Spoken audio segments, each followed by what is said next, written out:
Welcome again to another beautiful day, beautiful show, and a beautiful day here at Humanist TV Africa. This is Humanist TV Africa. My name is Kato Mukasa. I'm a Ugandan lawyer interested in issues, human rights, and development. And of course, in the studios is my brother Dennis Bongole, who does the production.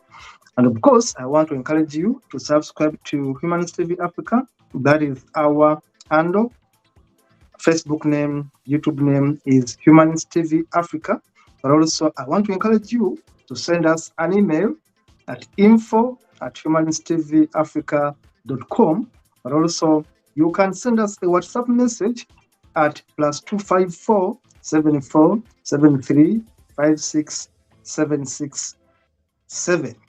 You can send us an email. You can send us a WhatsApp message. You may want to be a guest on our TV. You may want to be a volunteer on our TV. You may want to be a journalist on our TV. We are a TV station that is globally positioned. We have studios in Africa, we have studios in Europe, and we have studios in the USA, and we are growing. So we call upon you to join us. We open up more studios where you are. We want to give people the real information on time, in time where they are. This is Humanist TV Africa. Humanism is what makes us. And of course, Africa is for us all, whether you're Indian, whether you're Asian, whether you're American, whether you're a black man like me, we are all Africans. So Africa is symbolically used. Now, today, we are going to be discussing something very, very, very, very important. We are handling an issue that has been for generations and generations in India. We are handling an issue to do with caste system. And this is episode 2. We are having our guest, our noble guest, Mr. AK Vinod, who was with us last time, gave us a beautiful introduction the other time, is coming back to give us part 2 of the same issue we are handling. We shall have different topics, different episodes with Mr. AK Vinod. This is episode 2. We shall have him back in episode 3 until we exhaust this subject, and then we shall be handling another subject in India. Today, of course, our guest is in the studio. You can see him, Mr. AK Vinod. Welcome, sir. Thank you, Kato Mukasa, for having me again to talk about a very crucial issue that is prevailing in India for centuries, for more than two or three millennia. As I have talked in our last episode, as I have given some introduction regarding the caste system that's prevailing in India, I have given you some some historical background informations regarding the evolution of caste system and how it is being now existing, prevailing in India now. And today, in this episode, I would like to give some elaborations on this issue and how it still is being a very important matter in the social structure of India, and how it prevents the proper progression of a whole society, especially people from the marginalized community, and how the exploitation of certain class of people is still being justified with the religious according to the religious practices existing in India, these discriminations and exploitations are justified. So we need to look into that matter. And before I talk anything else, I would like to invite your attention to a very important matter that is going to happen in this month. That's in January 22nd. Uh, in Ayodhya, in Uttar Pradesh, that's a state in India, in the northern part of India. This state has been a center of various disputes regarding the the occupancy of a particular place and the claiming for the particular place called Ayodhya, where Indian Hindu people believe that their god named Rama is believed to have born in that place, particular place named Ayodhya. So that particular place, there was a masjid, a Muslim religious place, worship place, believed to have built by the erstwhile King Babur. And hence this masjid was known as Babri Masjid. And this masjid was demolished by the Hindu miscreants by violence in 1992, December 6th, last month. December 6th is also known for a special date, because it was on that day that Ambedkar, the father of our constitution, burned Manusmriti. And it was remembered, that day was remembered for the burning of Manusmriti, which was actually anti-human, anti-social text, which gives a base for the caste discrimination still prevailing in India. So on that particular date, in 1992, Babri Masjid was demolished, and there started the dispute. India went into certain religious riots in different parts of the country, and so many people died. And there begins the dark age in the modern country, in the modern era. The dark age begins now, after that 1992 demolition of Babri Masjid. And during this time, after this 1992 issue, this problem, which was already existing in court, there are people claiming the right for that place. There are Ram Mandir Sabha. There are people, Hindu religious people, people claiming right to that particular place. And they believe that their Lord Rama was believed to have born that place. So they want that place for Hindus, reclaimed from the Muslims. So the dispute when came to the Supreme Court, and the last 2-3 years back, the Supreme Court ordered that this particular place must be given to Hindus, and the Muslims will be given another place where they can build their masjid. And according to that, contract by Supreme Court, the Muslims agreed to that contract, and now the temple is going to be built. And India is believed to be, and India, according to our constitution, is supposed to be a secular state. Secularism means no religion will be given particular importance. No religion will be given any significance in the matter of governance of the state. So that is what secularism is, apart from being religion.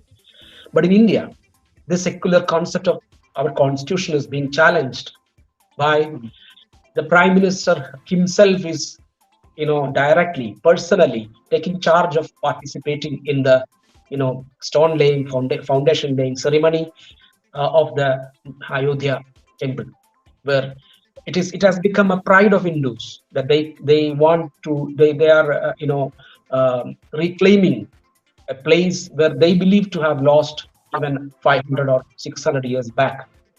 And then after this, after the winning of the case, now Hindu religious groups are telling that they are also going to claim other places, like in Mathura, Kashi, Gyan Vyapi. And there are so many existing mosques which are presently worshipped and owned by Muslim minority. The Hindu religious groups are now claiming the right of all these mosques, masjids. So this is going to be a crucial issue now. And what I'm going to tell is the inauguration of this temple is going to happen on January 22nd this month. Where all the um, uh, mm, important dignitaries, significant people are being personally invited by the Ayodhya temple trustees and managing trustees are inviting people around the country. And it is very curious to note that the former president, Pratibha Patil, a woman, is being invited. But the existing president, Draupadi Murmu, is not invited. And the ex-president, Mr. Ramnath Kovind, is also not invited. This is very particular to be noted, that these two people, especially the existing president of India, belongs to a Dalit, Adivasi, tribal caste, and she is not invited. And the ex-president, Mr. Ramnath Kovind, these two people also are associates of these RSS, BJP, and they were politically associated with BJP before they were being elected as the presidents, but they are not invited. So if you look close to their absence, it is not, this oblivion is not accidental. This omission is not accidental. It is very, very purposeful that they are being omitted because of their caste. It is not, they are not welcome in these auspicious places of Hindu worship. They are not given entry to this auspicious occasion. So however high is your rank, the President of India is the first citizen. The President of India is the first citizen. Even the Prime Minister comes under him, a constitutional ranking. But the powerful is Prime Minister, because he is democratically elected. That is the right thing. But according to the constitutional ranking, the President comes to be the first citizen of India. So he must, the person, whatever the woman or whatever the person is, whether man or woman, that doesn't matter. He must be, that person must be, the dignitary must be invited first for such an important event. But these two people are not invited. If I may ask you something there. See, let me complete this. Even if you belong, even if you are in the position, in the highest position, even if you are in the highest position of a country, you are not welcomed in an auspicious religious, auspicious occasion if you belong to a Dalit community. Okay, now come on. Thank you, sir. It is just not a question, but just a comment. Because you see, I'm really shocked. I'm very disappointed. I'm very shocked that a president is not invited. An ex-president is invited, and a president is not invited by virtue of her caste. Yes. A president of a country. There are no other reasons. We don't, they may be citing many other reasons, but we don't. As we look at all these incidents and their approaches and certain precedents, we don't find any other reason for not inviting, for avoiding Draupadi Murmu, our president, honorable president of India. Now, there is no other reason. And what about Ramnath Kovind? He is also not invited. He is a prime minister. He was the president just before Draupadi Murmu. So what I come today to talk is that this is a tactic. When you talk about the caste discrimination, they will come and argue that, see, you challenge, question us. You question us for being partisan. You question us being discriminatory according to caste. But the BJP has made a Dalit a tribe, the president. So we have no question for that. But even though it is a dummy, they are becoming a statue, a stamp. They have no right. They are not given equal right as any other, diplomatic positions. Persons, sitting in a diplomatic position, they are not given any right. So I present this as an introduction to shed light to the present scenario of Indian society. This is what I come to say. In our last talk, I told you about more than 10,000 students being dropped out of higher institutions. I hope you remember that. So this is very tactfully, tactfully,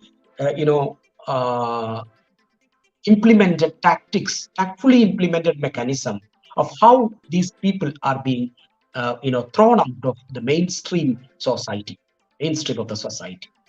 When you pursue your studies, if you belong to this Dalit community, you will be slowly, very, very, systematically, you will be thrown out of this institution before getting your degree, before completing your studies. So they want to avoid you coming to the upper helm of the society.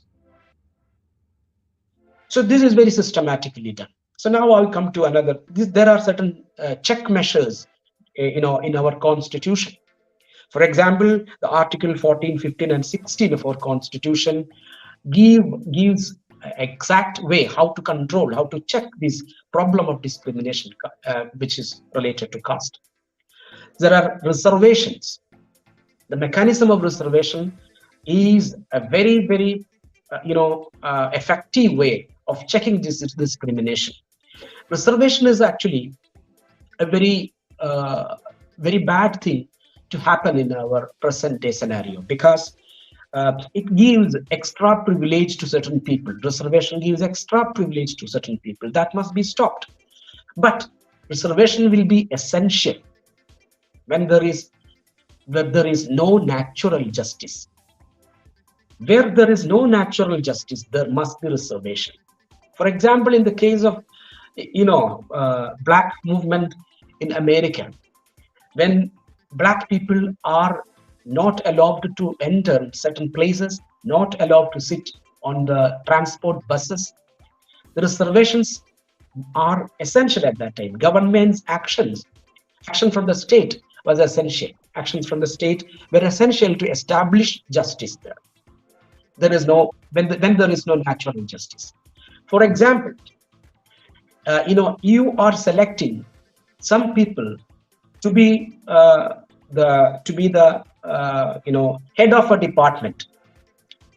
You are selecting some people to be the head of some departments from a group of people. You are selecting some 10 or 15 people. So if you select 10 or 15 people from a group of people, some 100 people, 15% of people are being elevated to a certain position. So in this 15%, there must be all kinds of people, or people from all levels of society. So the person who is selecting belong to a particular class, a particular caste. He will deliberately select his caste people. So this must be checked. But when people are selected to become scavengers, people are selected to become sweepers, people are selected to become menial, low-level jobs, it is very easily that these low-caste people are being picked up for this job, menial jobs. So this is what is happening in present conditions. If you take a social study of Indian workforce, you can see that 80% of Dalits, 80% of SC/ST community, scheduled caste and scheduled tribe community live in rural areas. They don't have access to urban places. 80% of the people are living in rural areas. And these are highly deprived class. They don't have good, pure drinking water facilities. They don't get better road access. They don't get better health attentions.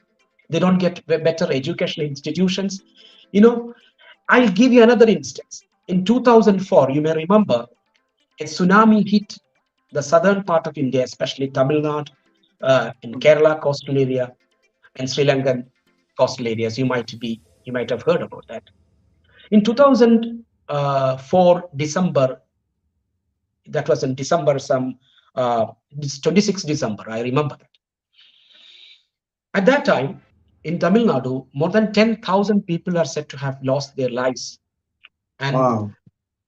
10,000 people are believed to have lost their lives. We don't know how much, maybe more than that. The recorded figure is somewhere around 10,000. And almost 650,000 people were being displaced.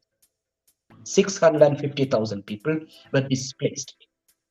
So these people who are displaced and lost their homes, people living in coastal areas are mostly people living in coastal areas, deprived areas are mostly Dalits, scheduled caste people. So when these shelter homes, makeshift shelter homes and temporary shelter homes were being built, these people, those who belong to scheduled caste and scheduled tribes people, were not allowed to enter into public shelter houses only because that they belong to this scheduled caste. This is recorded in events and social studies have done on that matter. And there were international helps coming out from all over the world, and there were public water tanks were being given to all the places, and these were being erected, placed and set up.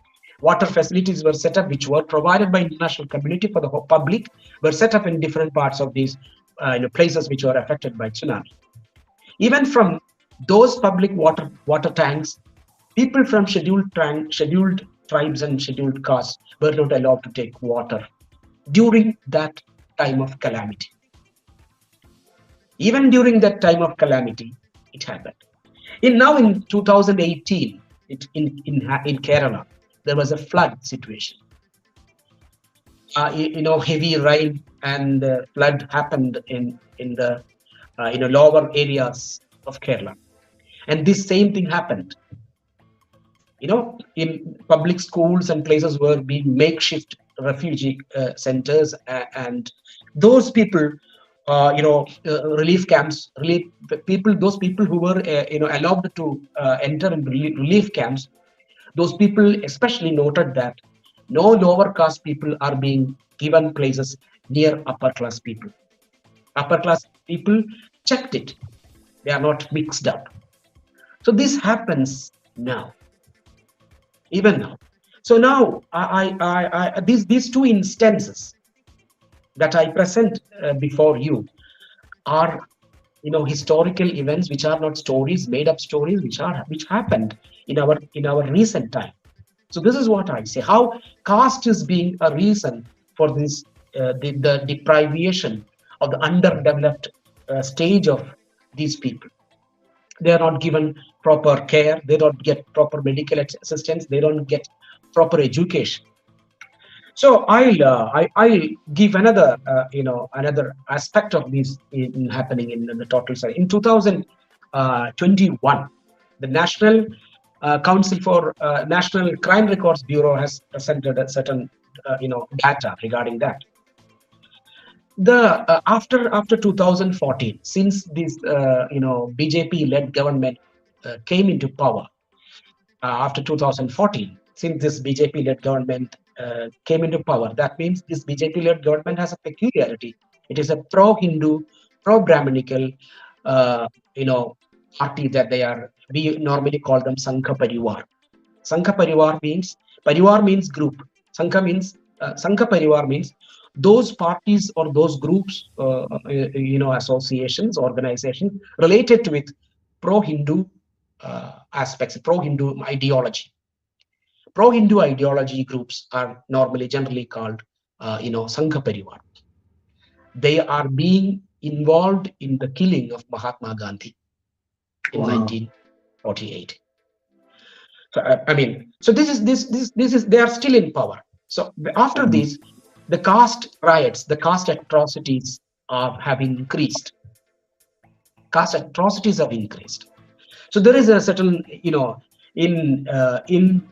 so total, there is a 6.4% of increase According to the National Crime Records Bureau, this is a government record, not by any other agencies or any other private agencies, because Amnesty International has made a deeper study regarding this, and Amnesty International had to stop their functioning in India, and they were asked to leave the country after BJP came to power, because Amnesty, the associations, the organizations, NGOs, non-governmental organizations like Amnesty International, were playing a very vital part in bringing these aspects into the international community. So Indian government, and especially these Sangha Parivar groups, never wanted that the image of India should not be tarnished because of this caste issues being taken out of India and discussed in the national community. So 6.4% of growth in only 1 year. Every year this happens. Every year this happens. According to International Dalit Conference in Vancouver, happened in Canada, that was in May 2023, this year. May 16 to 18, this happened in Vancouver in Canada. They have presented certain studies of the issues related to the caste discrimination in India. According to them, every day, 2 Dalits are being assaulted.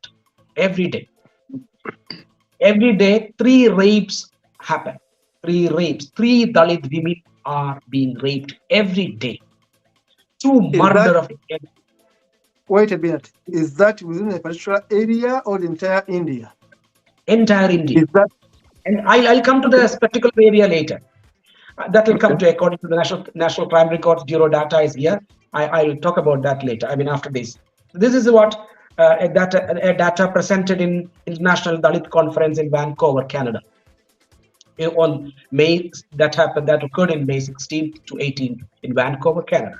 So according to them, 2 houses are being torched every day. According to the data. Yeah, every day. This happens all over India, one place or another place. It happens. So these incidents are, if a Dalit commits a crime, if I belong to a Dalit community, if I commit a crime, it is not only me being punished by those people, my whole family will be punished. There are so many incidents. They present another incident there. They haven't mentioned a particular place in that, but the report says that a 42-year-old woman was being kept in captivity for almost 2 days, brutally assaulted, raped, and burned alive. Their 2 children were also being kept in captivity. While police knew this, they didn't do anything. Only because another son of this mother, 42-year-old mother, eloped with an upper caste girl. Did you get it? I get it. Because someone eloped with another person of a different caste, the entire family was punished. Upper caste. It is not a different caste. It is upper caste according to them. Oh, okay. Okay. So this mother was being kept in captivity, raped, burned alive. Police didn't do anything. This happened. And this type of incidents occur every day. Like every day. This happens. In Madhya Pradesh, I come to the particular data. The highest number of the highest increase in atrocities against Dalits happened in Uttar Pradesh. It is almost 29, 26, 27%. See, near to that, Madhya Pradesh is also another state where these atrocities are happening. In Rajasthan, in Odisha, all this happened. There is an increase because they say that they have dominance. They claim to have the dominance where you are, for example, if a Dalit person is being subjected to this violence, atrocities, and other things, they will go to the police station to complain. But the complaints are not being registered.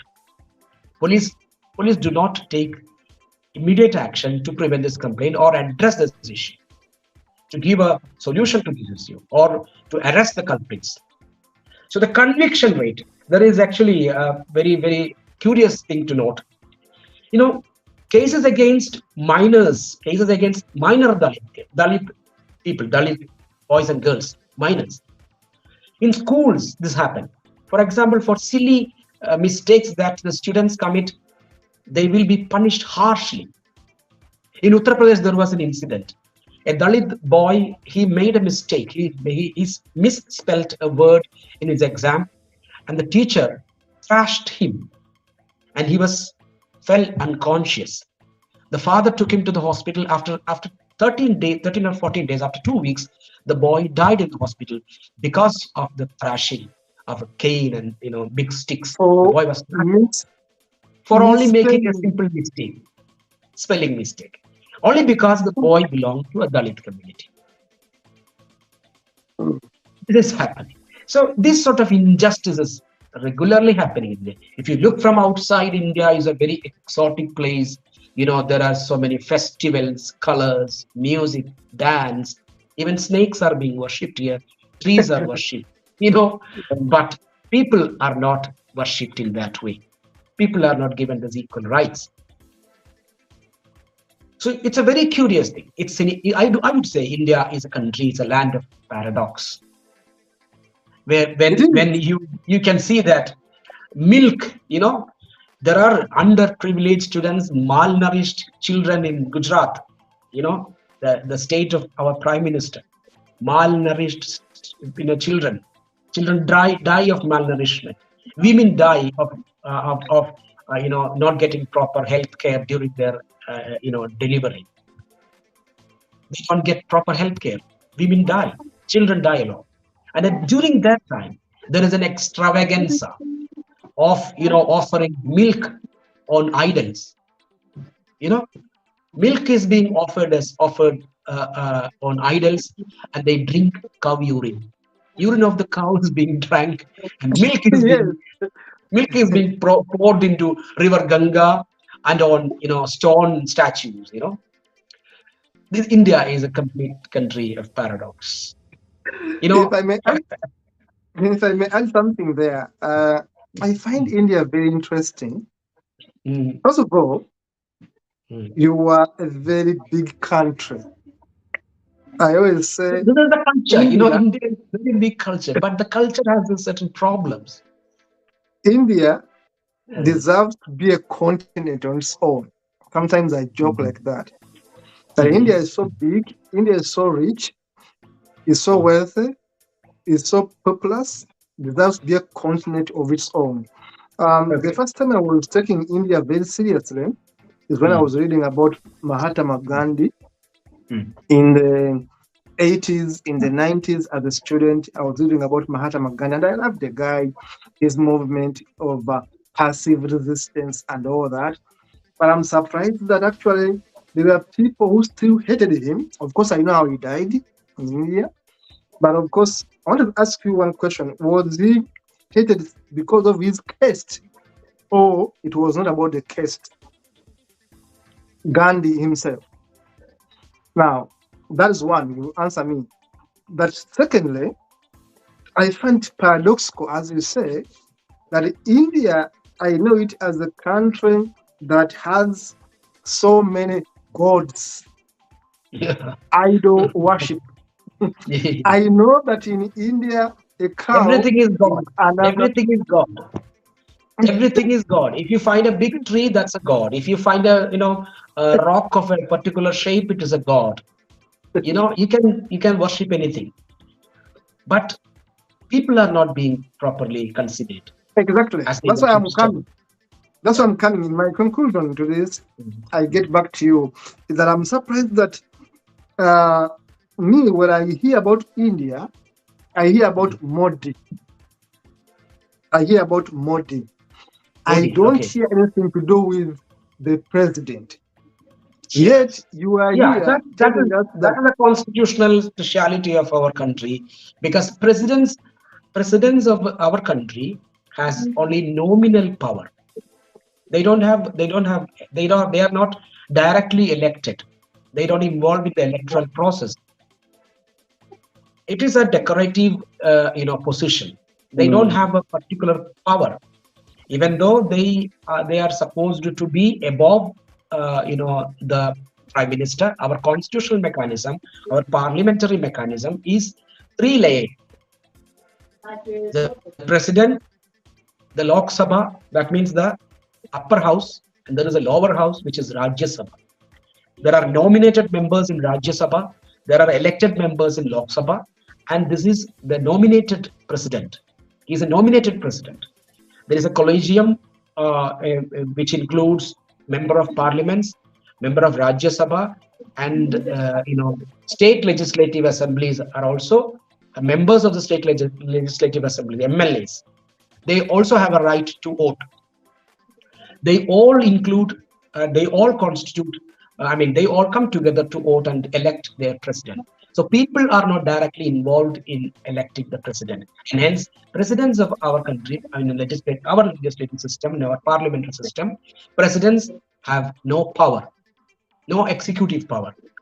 They are supposed to sign the bills that are being passed in the parliament. Then when the bill is passed in the both houses of the parliament, it is sent to the president. President is supposed to sign. He has no authority to reject or cancel the bill, because it is being discussed in the parliament. It is discussed in the parliament. It is discussed by the people of the people, and it is being sent to the president. Okay, even at the time of emergency, if the president has to declare emergency, it must be by the consent of the Supreme Court and by the Prime Minister. It is only at that occasion that the president has the right to declare emergency, to take all the power by himself. So our system is very, very, very different from that of America. In America, it's a presidential rule. President has all the power. There is no ministers. Presidents and the secretaries rule in American system. But in our country, it is different. Just like in England, that isn't. It's more similar to UK. Though there are upper house and lower house, the house where member of parliaments are directly elected by the people, elect president. Their prime minister. And above the prime minister, there is only king. Now king. Instead of the king, we have our president. Since we were being ruled by, the system is actually brought into by the assistants, or by the people who were ruling us for more than 400 years, since 1600, they were being ruled by British East India Company, and later directly by the British Empire. So the influence of their system is still in India, in Indian governing system and parliament. So that's what happened. So don't think otherwise, because president is not having any particular role in our daily affairs of the government. The role of the president is only to sign certain bills which are being passed in the parliament.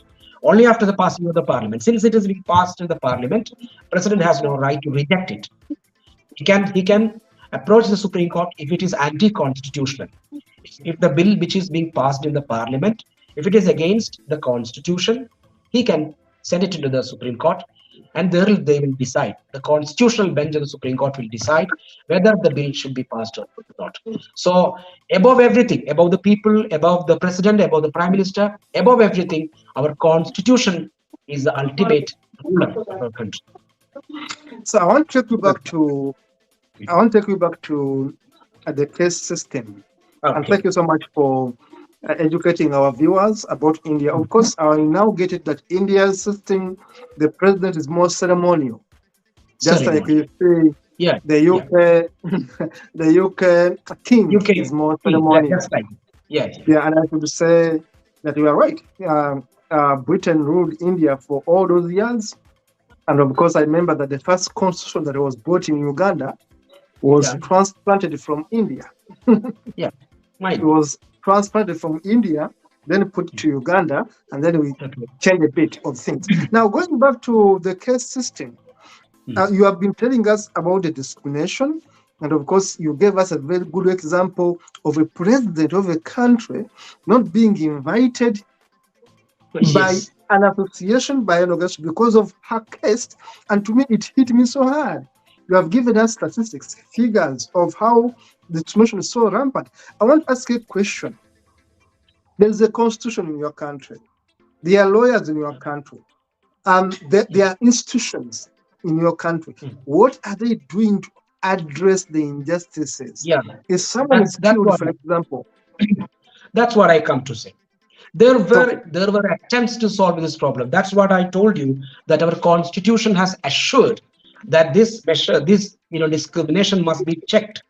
That's why we have Article 14, 15, and 16, and there are articles 341, 342, 332, where reservations in Article 332, according to our constitution, reservations are being compulsory in elections, where scheduled caste and scheduled tribe members must be elected. Only those people must be elected from certain constituencies. But there is a problem with that. These members, SC, ST, that means scheduled caste members or scheduled tribe members, are only allowed to contest in these certain constituencies when an election is happening. Hope you get it. I This is get a it. constitutional mechanism to make the representation possible. And as I told you, there is no natural justice. Reservation is essential when there is no natural justice happening. So Ambedkar was very sure that natural justice in India will not happen, since our whole conscience is controlled by this Brahminical discriminatory sense.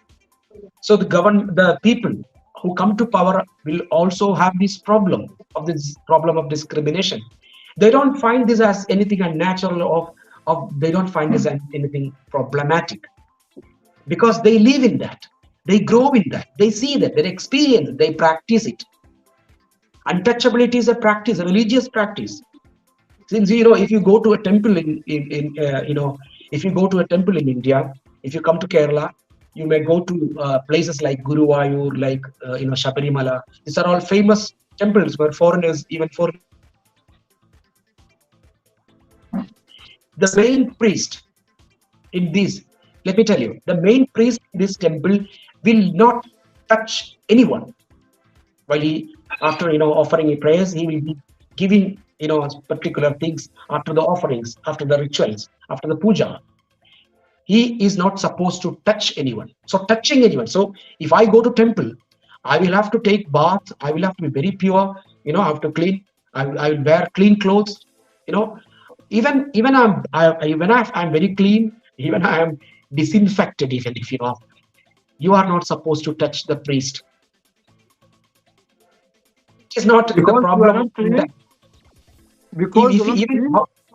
Even if you're clean, even if you take bath, you wear new clothes, you go to the temple, and the priest will not touch you. See, so this is still in practice. Untouchability is a practice. If you go to a Christian church, the priest will touch anyone. He will shake hands with anyone. If you go to a masjid, a Muslim place of worship, the main priest will come and touch you. He will hug you. There is no problem of discrimination. The discrimination exists in mosques. Only men are being allowed. But in Hindu temples, in Brahminic temples, no priest will touch you. Now, does it mean? I've been reading about untouchability for some years. Does it mean that the priest is an equivalent of a god, because you cannot touch God? Priests are above God, because priests control these gods. That is how the system is. Oh, the priests control the god.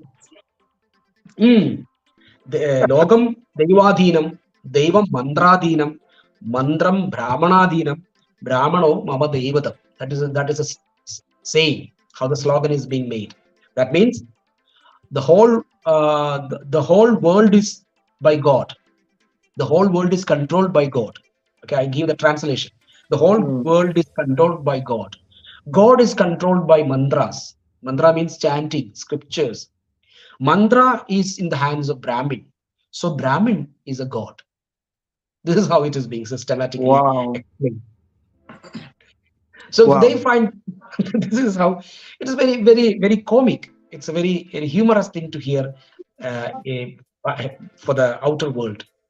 So I'll come to this serious things, So, for example, how, for example, in Kerala, the main problem existing in India for these people from this underprivileged class, that is untouched, formerly untouchable caste, that they are not having any land. They don't own land.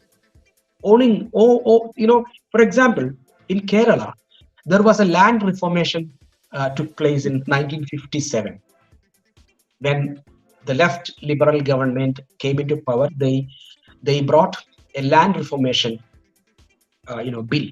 According to that, excess land owned by upper class people were being, landlords were being taken by the government and were being distributed by those people who were cultivating in that land. So land for farmers, farmland for farmers, and this land were being distributed among people. But at that time, scheduled caste people, Dalit people, were not given the equal land, even when they were, cultivating, they were doing farm activities.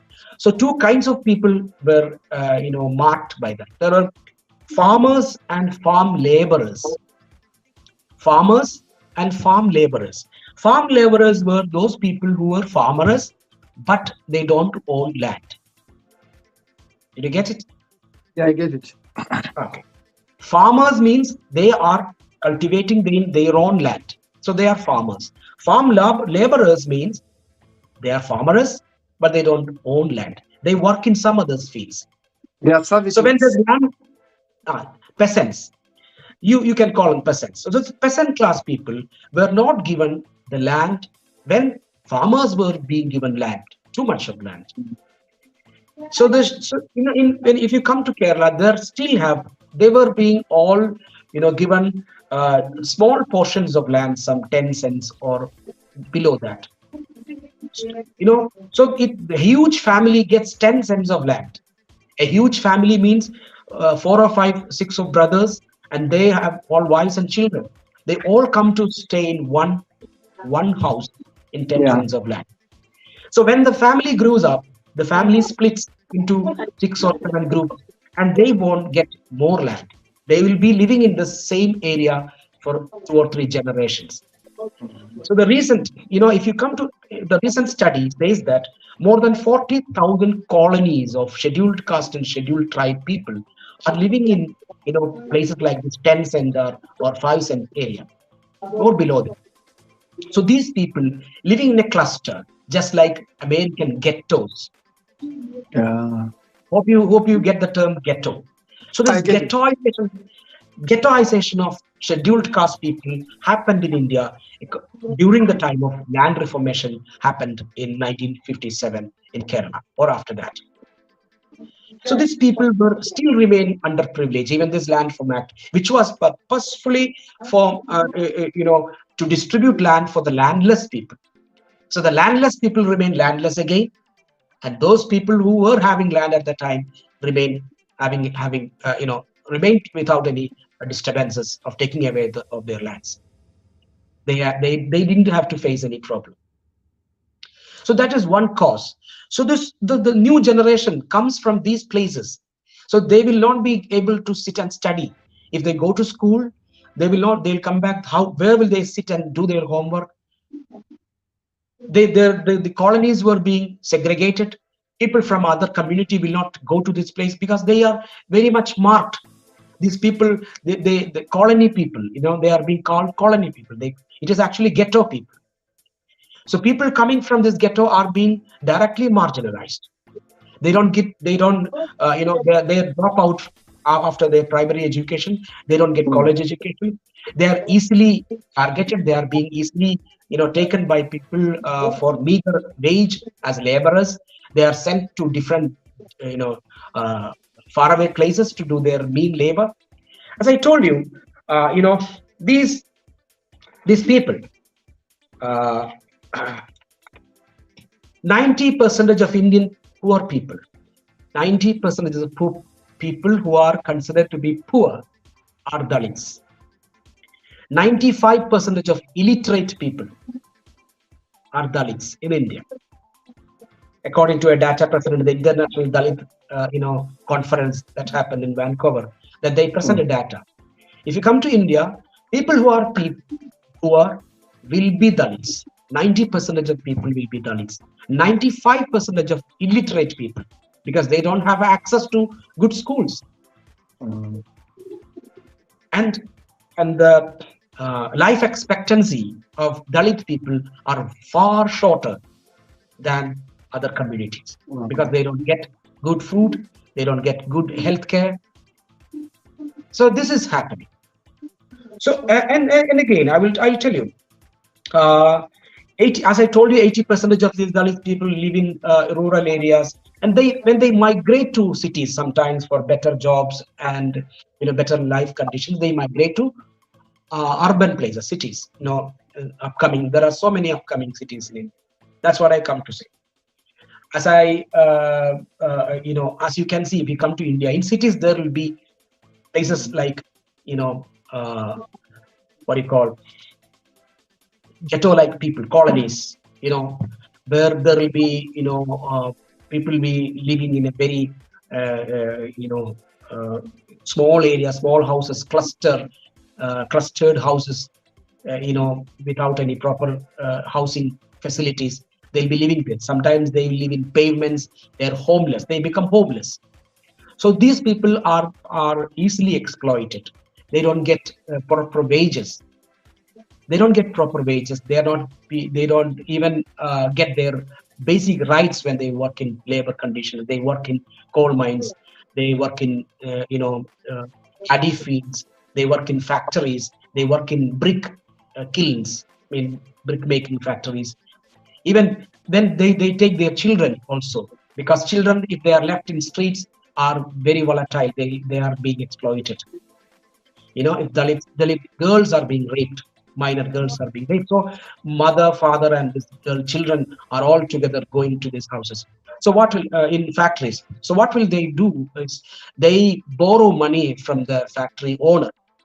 They borrow money from the factory owner, and what will happen? They will not be able to pay back this borrowed money. So they will become bonded laborers. Oh, yeah. They will become bonded laborers. So this bond will continue for generations sometimes.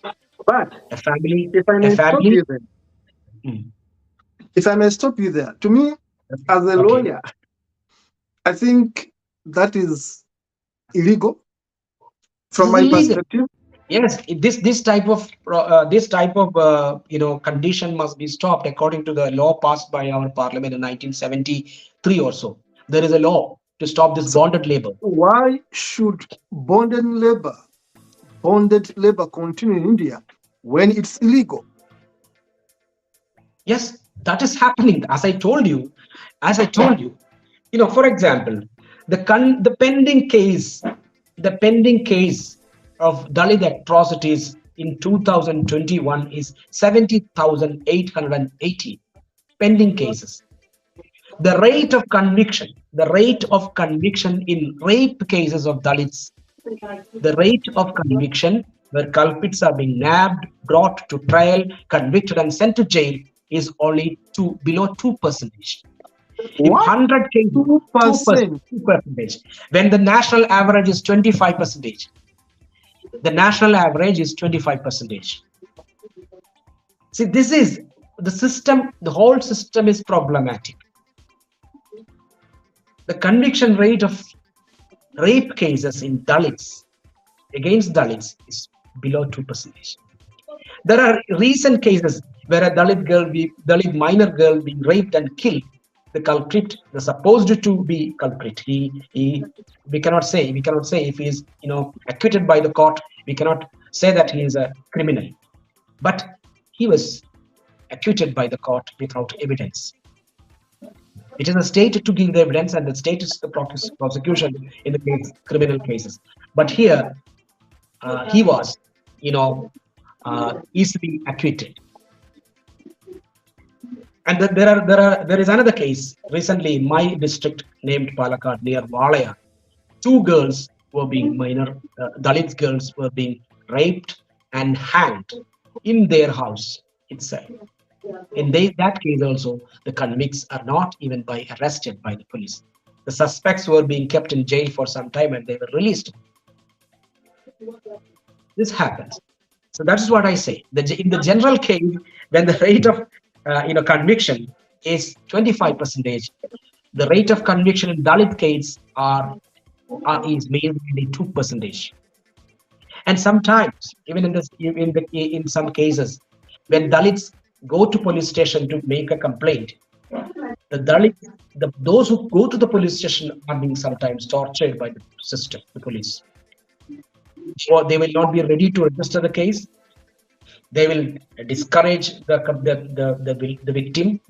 Then they will threaten the victim. They will ask for the bribe, and there are numerous other things may happen. So this one, in the recent case in Unnao, a place in Uttar Pradesh, a Dalit girl was being raped, and after she was hospitalized in a hospital.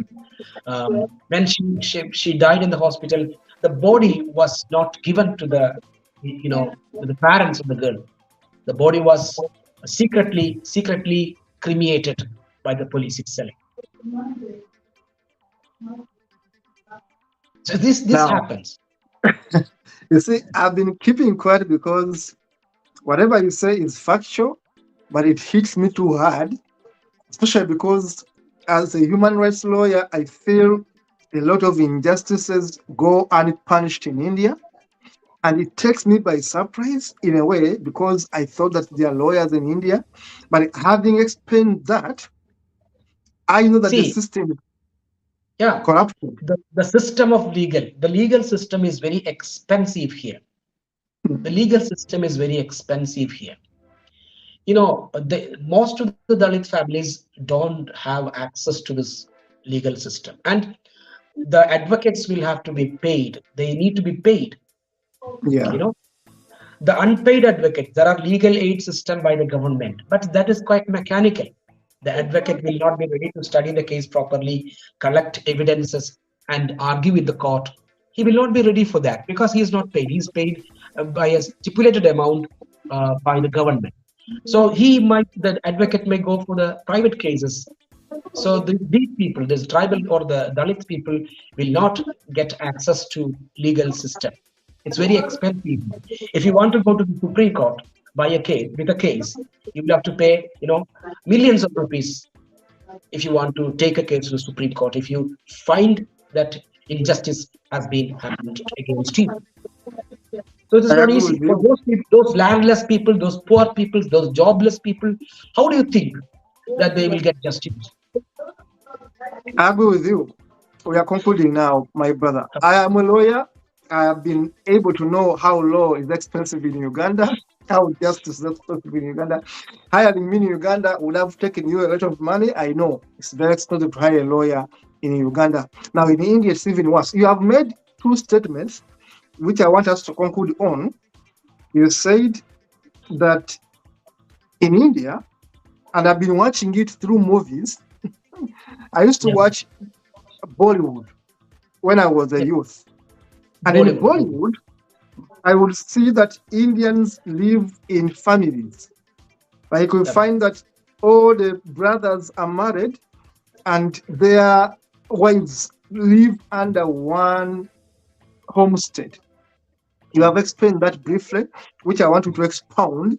Is it because of land? Is it because of keeping within a family setting and property and riches?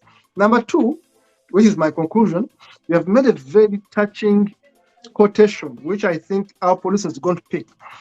You said, I want you to repeat it as we conclude, that in India, cows are worshipped, animals can be worshipped, trees can be worshipped, almost everything is worshipped apart from a human being. It to me is something which is very telling. We have one minute to go. I want you to conclude this show today because we are going to have it next week on Thursday, and we'll continue with this conversation if you have the time. Next week Thursday we shall be here for episode 3. Now, make your conclusion for today. Very interesting. We have you on the show. Okay. That is, I would like to conclude that the system, the Indian system is quite paradoxical, where our scriptures are talking about our scriptures, and Indian scriptures are talking about, high value and respect for the whole creatures. They claim that Vishwam Bhavat Eganidam.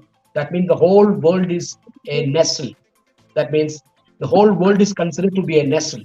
When they say that whole world is a nest in their scriptures, they discriminate in practice.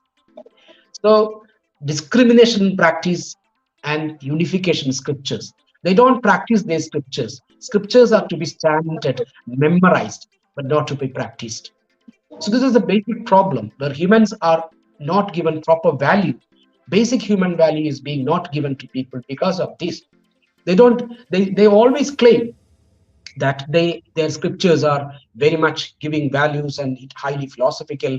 It considers everything equal, that trees, rocks, birds, animals are everything is given worshipped, but not all humans worshipped. Thank Not you. all humans get it. All humans get it right. There is a statement from Dennis. Dennis, can you please bring that statement there? I want to get it for our guest. Yeah. Dennis says that thanks, Vinod, for this explanation. Yeah. I've always seen Indians in my country, that is Uganda, living in one house. You find about 6 brothers along with their wives and children sharing one house with the parents. And I always wondered why it is like this. In Uganda, once you get married, you are expected to move out of your parents' house. See, this is not a problem. If you have enough land, if you have a huge, vast area of land, you can live if you have a vast house, you can live there. Unified family is not a problem if you have a huge house and vast lands. But the problem that faced by the discrimination, I mean, these Dalits, these underprivileged castes, that they will all have to live in ghetto-like places. It is because they don't have land. They are landless. So that's the problem here. Thank you, Vinod. We have shot our time. It has been 1 hour of very interesting, educative show. We are going to have Vinod next Thursday. Keep watching Imans TV Africa. Vinod, your word for today. Your last word for today's show. Thank you very much, all the viewers, especially Kato Mukasa, for having me, giving me a second chance to come and talk to you. Thank you very much. We shall give you many chances here. We shall have you next week on Thursday. Thank you so much, Vinod, Mr. Vinod AK, for accepting this interview and sharing with us. You have educated me about India. I should say I didn't know so many things about India. I want to thank you so much, and I believe our audience are being enriched each day you appear on this television. We shall have you back next Wednesday or Thursday to give us another take on what's happening in India. Thank you so much. We want to encourage all of us watching us. Please send us an email at info@imanstvafrica.com, but also give us a WhatsApp. We shall have Mr. Vinod here next week on the same topic, different episode. Thank you so much. Keep it live and see you in the next one. Bye-bye.